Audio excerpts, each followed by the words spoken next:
वंदे भारत की शान।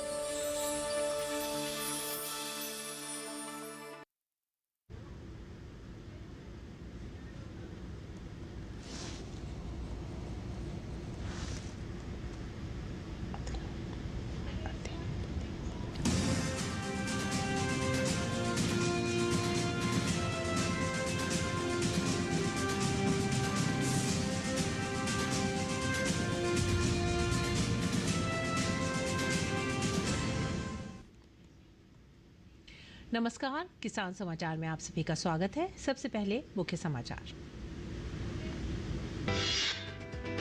किसान मिट्टी में जिंक की कमी को पूरा करके बढ़ा सकते हैं फसलों का उत्पादन। मिट्टी में जिंक की कमी फसलों के लिए गंभीर समस्या। जिन खेतों में धान के बाद गेहूं की बुआई होती है, वहां जिंक की अधिक होती है आवश्यकता। जिंक फसल उत्पादन के साथ साथ उनकी गुणवत्ता बढ़ाने में भी सहायक।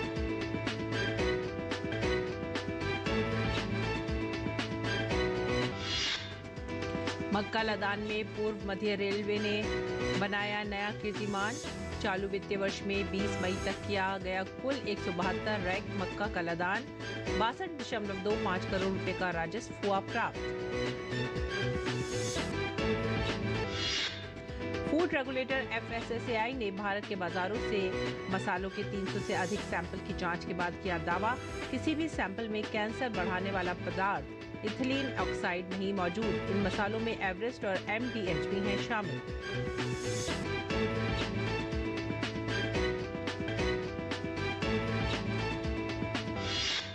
और प्रचंड गर्मी की चपेट में उत्तर भारत, तापमान 45 डिग्री के पार।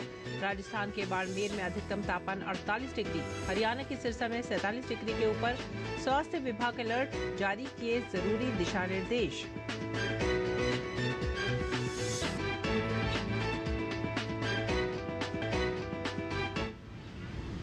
मुख्य समाचार के बाद खबरें विस्तार से। फसलों के अच्छे उत्पादन के लिए मिट्टी में सभी तरह के पोषक तत्वों का सही मात्रा में उपलब्ध होना अति आवश्यक है। पोषक तत्वों की कमी से जहां फसलों में कई तरह के रोग लगने की संभावना रहती है, तो वहीं पौधों की बढ़वार भी कम होने से उत्पादन में कमी आती है। किसान फसलों में यूरिया और DAP जैसे उर्वरक डालकर नाइट्रोजन, फास्फोरस और पोटास जैसे पोषक तत्वों की कमी को तो दूर कर लेते हैं, परंतु जिंक जैसे आवश्यक सूक्ष्म पोषक तत्वों की पूर्ति इससे नहीं हो पाती। फसलों के विकास के लिए जिंक भी अत्यंत महत्वपूर्ण सूक्ष्म पोषक तत्व है। ये फसल उत्पादन के साथ साथ उनकी गुणवत्ता बढ़ाने में भी सहायक है।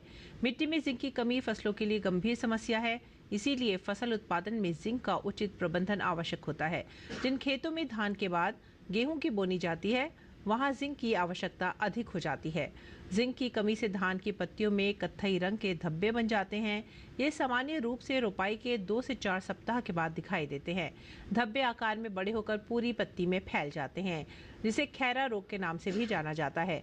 जिंक की अत्यधिक कमी होने पर कल्लों की संख्या कम हो जाती है और जड़ों की वृद्धि रुक जाती है एवं बालियों में बांझपन आ जाता है, जिसके फलस्वरूप फसल उत्पादन में कमी होती है और किसानों को आर्थिक नुकसान उठाना पड़ता है। धान के अलावा जिंक की कमी से गेहूं की फसल पर भी प्रभाव पड़ता है। गेहूं की फसल में जिंक की अत्यधिक कमी की दशा में पत्तियों के मध्य भाग में मटमैले हरे रंग के धब्बे बनते हैं। ये बाद में गहरे हरे रंग में बदल जाते हैं तथा कुछ दिनों में पत्तियां गिर जाती हैं। अत्यधिक कमी की दशा में सैकड़ों कल्ले बनते हैं, जो अत्यंत छोटे होकर झाड़ी नुमा हो जाते हैं। किसान मिट्टी में जिंक की कमी को पूरा करने के लिए जिंक सल्फेट एवं जिंक चिल्ट्स जैसे रासायनिक उर्वरकों का इस्तेमाल कर सकते हैं। ये आर्थिक दृष्टिकोण से सुलभ एवं प्रभावकारी हैं।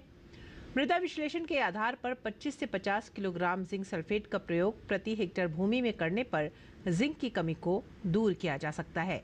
साथ ही फसल उत्पादकता को भी बढ़ाया जा सकता है।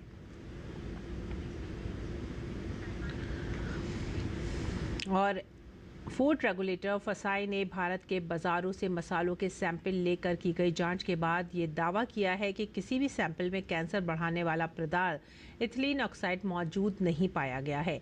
इन मसालों में एवरेस्ट और MDH भी शामिल हैं। FSSAI ने 300 से अधिक सैंपल पूरे देश से कलेक्ट किए, लेकिन उनमें से किसी में भी एथिलीन ऑक्साइड नहीं मिला है।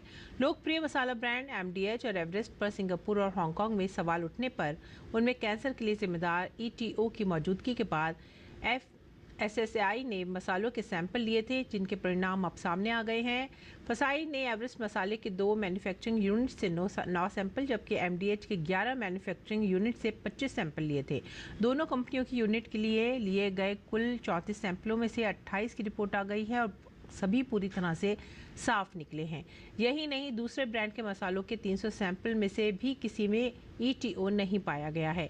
इस मामले में विवाद के बाद 22 अप्रैल को देश के अलग अलग हिस्सों में ये सैंपल लिए गए थे। फूड कमिश्नरों को सैंपल लेने के निर्देश दिए गए थे, जिनकी गहन जांच की गई। जांच में सभी भारतीय मसाले ईटीओ फ्री पाए गए हैं। एमपी के अलीराजपुर जिले के दुलराब नूरजहां आम के गिने चुने पेड़ बचे हैं। इससे चिंतित अधिकारी अब आम की इस खास प्रजाति को आने वाली पीढ़ियों के लिए बचाने के लिए इसके पेड़ों की तादाद बढ़ाने के वैज्ञानिक प्रयासों में जुट गए हैं। अफगान मूल की मानी जाने वाली नूरजहां आम की किस्म अपने बड़े आकार के लिए जानी जाती है, जिसका वजन 3.5 किलोग्राम से 4.5 किलोग्राम के बीच होता है। साथ ही बाजार में इसकी कीमत 1000 रुपये से लेकर 1200 रुपये प्रति किलो तक होती है। इंदौर संभाग के आयुक्त राजस्व दीपक सिंह ने बागवानी विभाग की समीक्षा बैठक के दौरान कहा, अलीराजपुर जिले के कट्ठी क्षेत्र में नूरजहां के संरक्षण के लिए वैज्ञानिक प्रयास तेज किए जाने चाहिए। ये चिंता का विषय है कि इस आम के गिनती के ही पेड़ बचे हैं। संभाग आयुक्त ने नूरजहां आम के पेड़ों की संख्या बढ़ाने के लिए औद्यानिकी विभाग को टिश्यू कल्चर की मदद से नए पौधे तैयार करने के लिए कहा है। विभाग की समीक्षा बैठक में अलीराजपुर कृषि विज्ञान केंद्र के प्रमुख डॉक्टर आर.के. यादव ने बताया, नूरजहां आम के केवल 10 फल देने वाले पेड़ बचे हैं। हमने हार नहीं मानी है। हम अगले 5 वर्षों में पौधारोपण कर इनकी संख्या 200 तक पहुंचाने का प्रयास कर रहे हैं। हम इस प्रजाति को विलुप्त नहीं होने देंगे। पान की बात हो और बंगाल का जिक्र ना हो, जनाब, ऐसा तो हो ही नहीं सकता। और अगर आप बंगाल में हैं तो पान की लाली और चुनाव के रंग का मजा दोनों देखते ही बनते हैं, और ये सब कलकत्ता के पान के बिना अधूरा है। देखिए मिदनापुर से हमारे संवाददाता विशाल बैरिस्टो की ये खास रिपोर्ट। मिदनापुर शहर से 70 किलोमीटर दूर यह है सालीकोठा गांव, और इसी गांव में सबसे ज्यादा पान की खेती होती है। बेलों से लटकते हरे भरे पान की तरह उसकी खेती भी बहुत अनोखी होती है, और इसे उगाना और मेहनत का काम है। पत्तियों को तरोताजा रखने के लिए इन्हें धूप और गर्मी से बचाना होता है, और हर दूसरे दिन बुझानी होती है इनकी प्यास।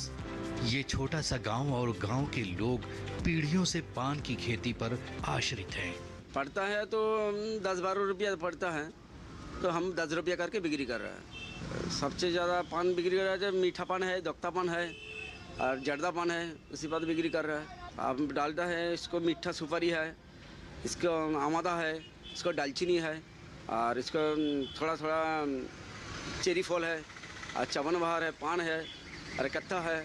इसको दे कर अच्छा करके पान दे रहा है, जेली का माल दे रहा है। गांव से निकलकर पान का पत्ता पहुंचता है मिदनापुर की मंडी में। मंडी में भी पान के पत्तों की लगातार तराई करनी पड़ती है ताकि उनकी ताजगी बनी रहे। मंडी से होते हुए पान का अब नया पता है मानिक की दुकान, और मानिक की जीविका भी पान पर ही निर्भर है, या यूं कहें ताश के पत्तों की तरह मानिक भी पान का गुलाम है। दिल्ली हो जाता है, बम्बई हो जाता है, और लोकल वेस्ट बंगाल में था, कोलकाता में जाता है, वो पान में मिलता है। अभी तो पान तो दाम नहीं है ज़्यादा, एक बस्तर में 20-50 हज़ार मिलता है। चूना, कत्था, सुपारी, गुलकंद और गरम मसाले से सजकर आपका मूड बनाने को तैयार है कलकत्ता का सादा मीठा पान। दालचीनी, सुपारी और गुलकंद, ये पान है कलकत्ता का मीठा सादा, लेकिन अलग अलग तरीके का पान यहाँ मिलता है। और इसकी खासियत ये है, इससे आपका मुंह का स्वाद अच्छा होगा, एक माउथ फ्रेशनर की तरह काम करेगा, और साथ ही ये आपकी पाचन क्रिया को भी बढ़ाएगा। कैमरामैन पीयूष के साथ मैं विशाल बैरिस्टो, डीडी न्यूज़, मिदनापुर। और पूर्व मध्य रेलवे ने मक्का के लदान में एक नया कीर्तिमान स्थापित किया है। 20 मई तक 172 रैक मक्का का लदान किया गया है। पूर्व मध्य रेलवे ने बताया कि चालू वित्तीय वर्ष 2024-25 के 20 मई यानी 1 अप्रैल से 20 मई तक कुल 172 रैक मक्का का लदान किया गया, जिसमें 62.25 करोड़ रुपए का राजस्व प्राप्त हुआ है। पिछले वित्तीय वर्ष 2023-24 के पूरे वर्ष में पूर्व मध्य रेलवे द्वारा कुल 311 रैक मक्का का लदान किया गया था तथा इससे 146 करोड़ रुपए का राजस्व प्राप्त हुआ था। उल्लेखनीय यह है कि मक्का का लदान पूर्व मध्य रेलवे के सोनपुर और समस्तीपुर मंडलों से मुख्यतः उत्तरी भारत के अंबाला, रुद्रपुर आदि स्टेशनों तथा दक्षिण भारत के इरोड एवं तिरुपुर आदि स्टेशनों के लिए किया जाता है। पूर्व मध्य रेलवे ने बताया कि चालू वित्तीय वर्ष में 20 मई तक सोनपुर मंडल द्वारा 100 रैक का लदान किया गया है, जिसमें 35 करोड़ रुपए का राजस्व प्राप्त हुआ है, जबकि पिछले वित्तीय वर्ष 2023-24 के दौरान पूरे वर्ष में 189 रैक के लदान से 85 करोड़ रुपए का राजस्व प्राप्त हुआ था। इसी प्रकार चालू वित्तीय वर्ष में 20 मई तक समस्तीपुर मंडल द्वारा 72 रैक का लदान किया गया है, जिससे 27.25 करोड़ रुपए का राजस्व प्राप्त हुआ है, जबकि पिछले वित्तीय वर्ष 2023-24 के दौरान पूरे वर्ष में मक्का के 122 रैक के लदान से 61 करोड़ रुपए का राजस्व प्राप्त हुआ था। उल्लेखनीय है कि बिहार के पूर्णिया, कटिहार, भागलपुर, मधेपुरा, सहरसा, खगड़िया और समस्तीपुर जिलों में मक्का की खेती की जाती है। पूर्णिया जिले में मक्का उत्पादन में सिरमौर रहा है। और आइए बात करते हैं मौसम की। पूरे उत्तर भारत में गर्मी और लू के कहर से अधिकतम तापमान प्रतिदिन अपने चरम सीमा को पहुंच रहा है। चढ़ते तापमान की मार झेल रहे लोग गर्म हवाओं से भी काफ़ी परेशान हैं। राजस्थान के बाड़मेर शहर में अधिकतम तापमान 48 डिग्री सेल्सियस और हरियाणा के सिरसा में 47.8 डिग्री सेल्सियस रिकॉर्ड किया गया है। साथ ही छत्तीसगढ़ के जांजगीर में गर्म हवाओं की रफ्तार 62 किलोमीटर प्रति घंटा दर्ज की गई है। उत्तर भारत में तापमान 45 डिग्री सेल्सियस को पार कर गया है। इसको लेकर स्वास्थ्य और परिवार कल्याण मंत्रालय ने राज्यों के प्रतिनिधियों के साथ बैठक की और उन्हें जरूरी कदम उठाने के निर्देश दिए। प्राथमिक एवं सामुदायिक स्वास्थ्य केंद्रों में लू लगने वाले मरीजों के लिए बिस्तर तैयार रखने का भी निर्देश दिया गया है। मौसम विभाग के अनुसार उत्तर भारत में अभी कुछ और दिनों तक लू की स्थिति बनी रहेगी, जिससे लोगों को राहत मिलने की उम्मीद कम है। लोगों को धूप में अनावश्यक बाहर निकलने से परहेज करने की सलाह दी गई है। साथ ही अधिक मात्रा में पेय पदार्थ का सेवन करने की भी सलाह दी जा रही है।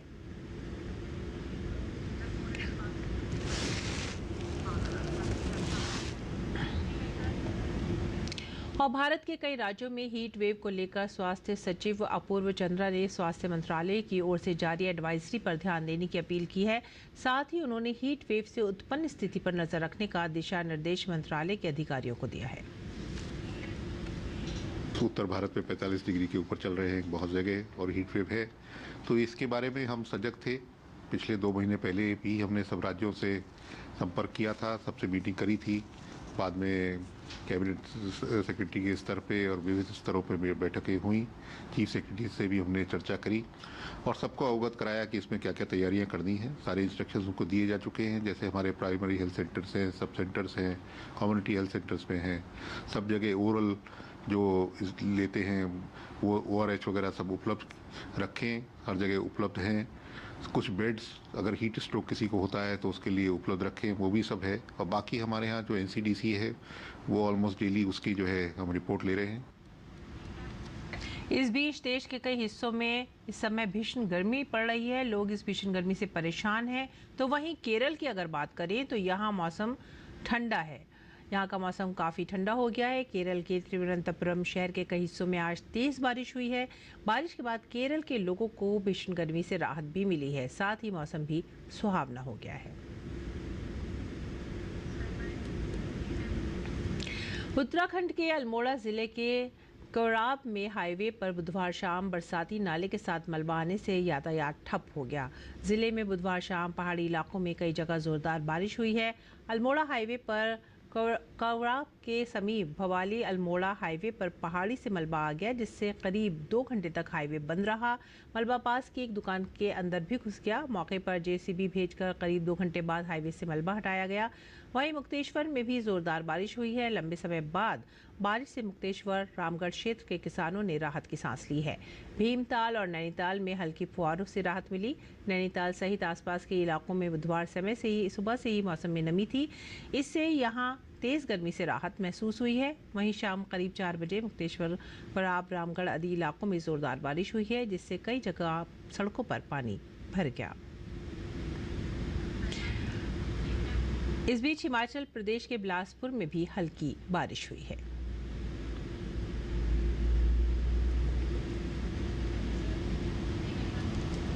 तमिलनाडु के सेलम में 47वां यरकोड ग्रीष्मकालीन महोत्सव शुरू हो गया है। महोत्सव में पुष्प प्रदर्शनी लगाई गई है।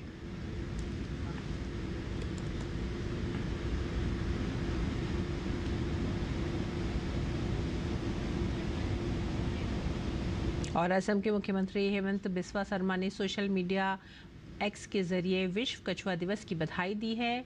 पारिस्थितिकी तंत्र में अलग और विशिष्ट भूमिका निभाने के लिए विश्व कछुआ दिवस मनाया जाता है। इस अवसर पर सीएम शर्मा ने कहा कि असम कछुओं के आवास का एक बेहतरीन केंद्र है और हमारे मंदिर कछुओं की प्रजातियों के संरक्षण में महत्वपूर्ण भूमिका निभा रहे हैं। उन्होंने कहा कि सरकार, मंदिर और कछुआ शोधकर्ताओं ने गंभीर रूप से लुप्तप्राय प्रजातियों पर उल्लेखनीय प्रभाव डाला है।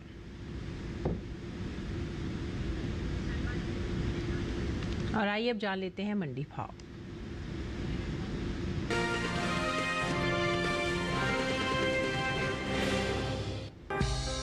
मंडियों में इन दिनों गेहूं की आवक सामान्य बनी हुई है। हाजिर भाव की बात करें तो बुधवार को कोटा और अलीगढ़ मंडी में गेहूं के सौदे नरमी के साथ हुए, जबकि धोराजी और खातेगांव मंडी में इस दौरान गेहूं के भाव में बढ़त के साथ कारोबार हुआ। एगमार्क नेट के मुताबिक गुजरात की धोराजी मंडी में 21 मई को गेहूं का भाव रहा 2645 रुपए। 22 मई को इसके भाव में 50 रुपए की तेजी आई और भाव 2695 रुपए पर पहुंच गया।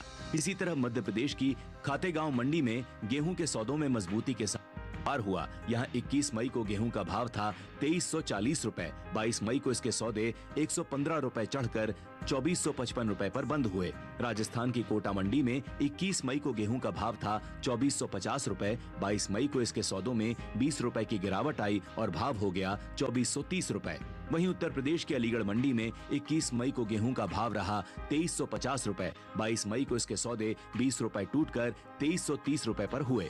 बता दें कि हाल ही में केंद्र सरकार ने विपणन सीजन 2024-25 के लिए रबी फसलों के न्यूनतम समर्थन मूल्य में बढ़ोतरी की है, जिसमें रबी गेहूं भी शामिल है। रबी गेहूं की एमएसपी साल 2023-24 में 2125 रुपए प्रति क्विंटल थी, जिसे बढ़ाकर 2275 रुपए प्रति क्विंटल कर दिया गया है। वहीं गेहूं की पैदावार पर नजर डालें तो कृषि एवं किसान कल्याण मंत्रालय की ओर से साल 2023-24 के लिए प्रमुख खरीफ और रबी मौसम फसलों की पैदावार का दूसरा अग्रिम अनुमान जारी किया गया है। इसके मुताबिक पिछले कृषि वर्ष से जायद के मौसम को रबी मौसम से अलग कर दिया गया है और इसलिए इस साल क्षेत्र, उत्पादन और उपज के दूसरे अग्रिम अनुमान में सिर्फ 2 ही मौसम को शामिल किया गया है, जो है खरीफ और रबी मौसम। रबी गेहूं की पैदावार को देखें तो साल 2023-24 के दौरान रबी गेहूं की उपज 1120.19 लाख टन अनुमानित है, जो पिछले साल के 1105.54 लाख टन उत्पादन की तुलना में 14.65 लाख टन अधिक है।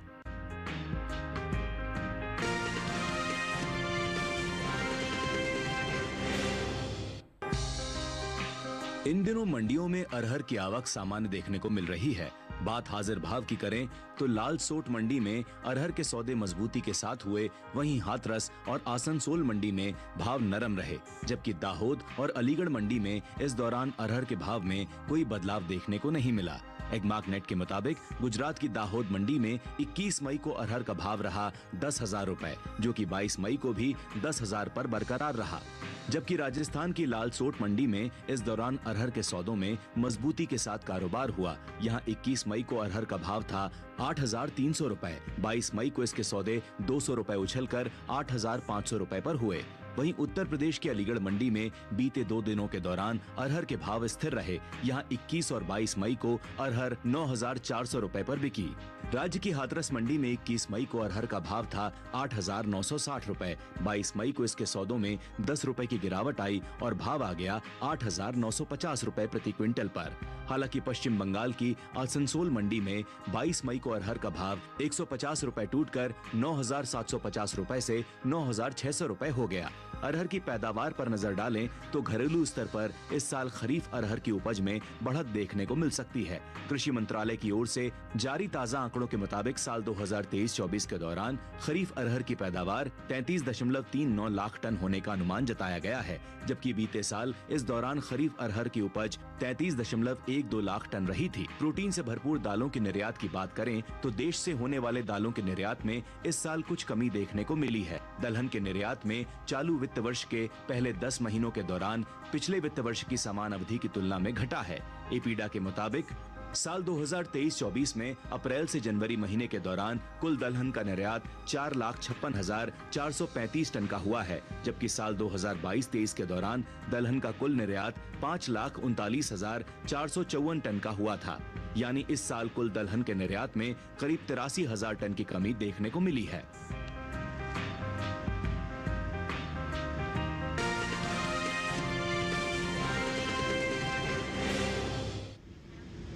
और आइए बात करते हैं मौसमी खेती की। किसान इस मौसम में कैसे रखें अपनी खेती का ख्याल, देखते हैं।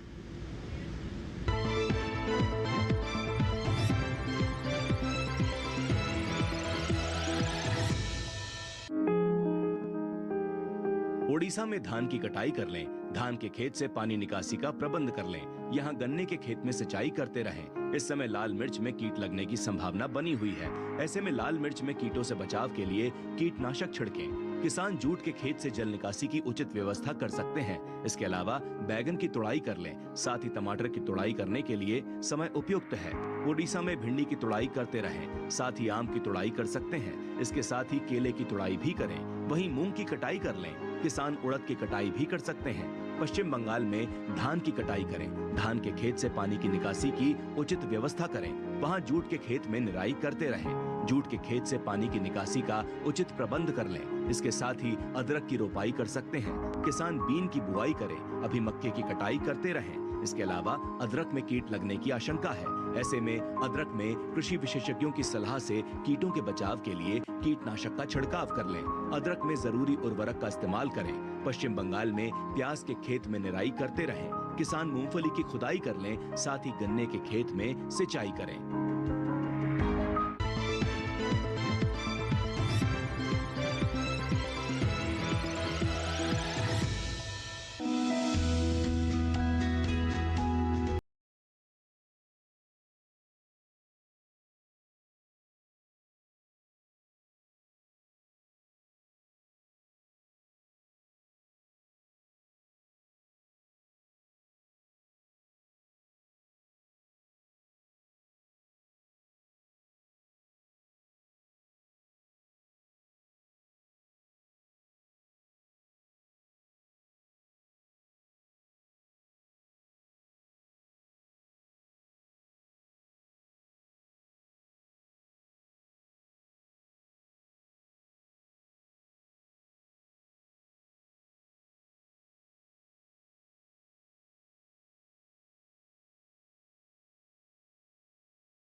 और अब कुछ और खबरें खास खबर में।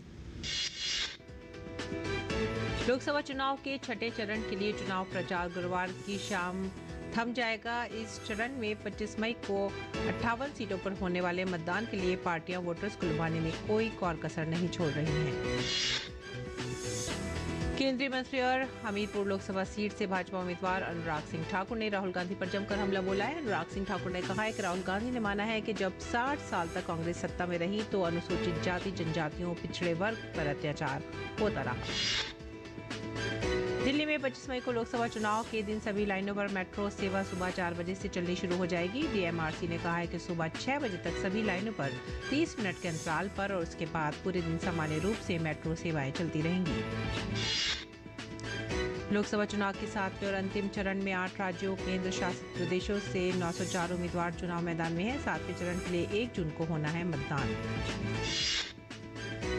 निर्वाचन आयोग ने पंजाब में 2 पुलिस अधिकारियों, जालंधर के पुलिस आयुक्त स्वप्न शर्मा और लुधियाना के पुलिस आयुक्त कुलदीप चहल का तबादला कर उन्हें गैर चुनाव ड्यूटी पर लगाया। भाजपा की वरिष्ठ नेता और केंद्रीय मंत्री स्मृति ईरानी ने चांदनी चौक लोकसभा सीट से भाजपा उम्मीदवार प्रवीण खंडेलवाल के समर्थन में रोड शो किया। दिल्ली की सभी 7 लोकसभा सीटों पर 25 मई को होगा मतदान। उत्तर पूर्वी दिल्ली लोकसभा सीट से भाजपा उम्मीदवार मनोज तिवारी ने भी किया रोड शो। कांग्रेस ने इस सीट से कन्हैया कुमार को मैदान में उतारा है। यहां 25 मई को होगा मतदान। उत्तर प्रदेश के मुख्यमंत्री योगी आदित्यनाथ ने बलरामपुर में मां पाटेश्वरी मंदिर में पूजा की। इसके साथ ही योगी ने गौशाला का भी दौरा किया।